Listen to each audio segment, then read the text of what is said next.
Yun, yung introduction ko na bigay ni Pastor, no? Kasi since patapos na yung 2023, buong taon na madami tayong ups and downs, and nawa yung susunod na taon, maging, sabi nga, may nabasa ako na huwag nating hilingin yung better year, yung susunod na taon. Ang hilingin natin is better us, better you, better person. Kasi kung kahit maganda yung taon, kung hindi tayo maayos, baliwala, hindi siya, useless din po ang better year.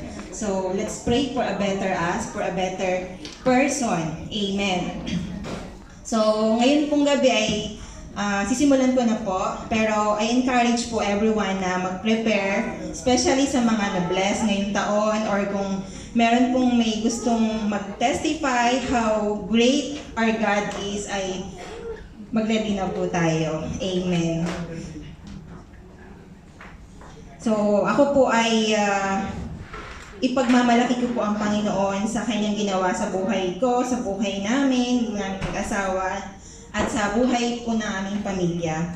Sabi po sa 1 Timothy 6:12, "Fight the good fight of the faith.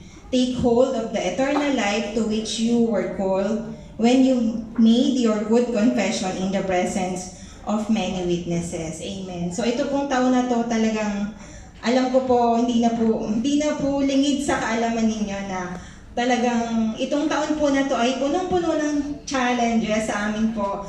Napaka-challenging ng taon na to. Amen. Pero salamat sa Lord dahil hindi niya po kami pinabayaan. Marami pong nangyari, madaming mga unexpected na mga blessings. Salamat sa Lord. Sabi nga po kanina, no?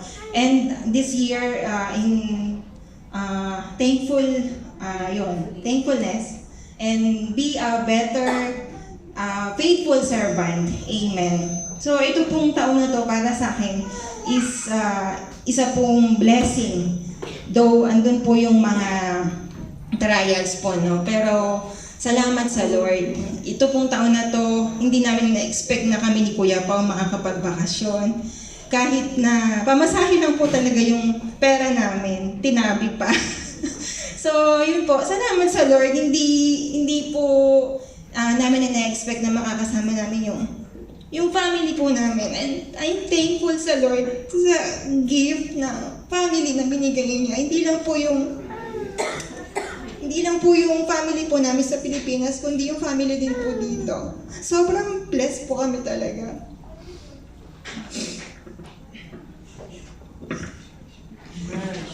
Amen. So, salamat po sa blessing, sa provision ng Lord. Though madami nga pong mga pagsubok, pero never po namin naramdaman na hindi namin kasama ang Panginoon.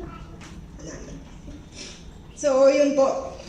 And yun, salamat po. Gift of spiritual family, gift of our parents na nag-aalaga po ng mga anak namin, gift of friends, madami po kami niyan. Praise God. And we're so blessed po sa lahat.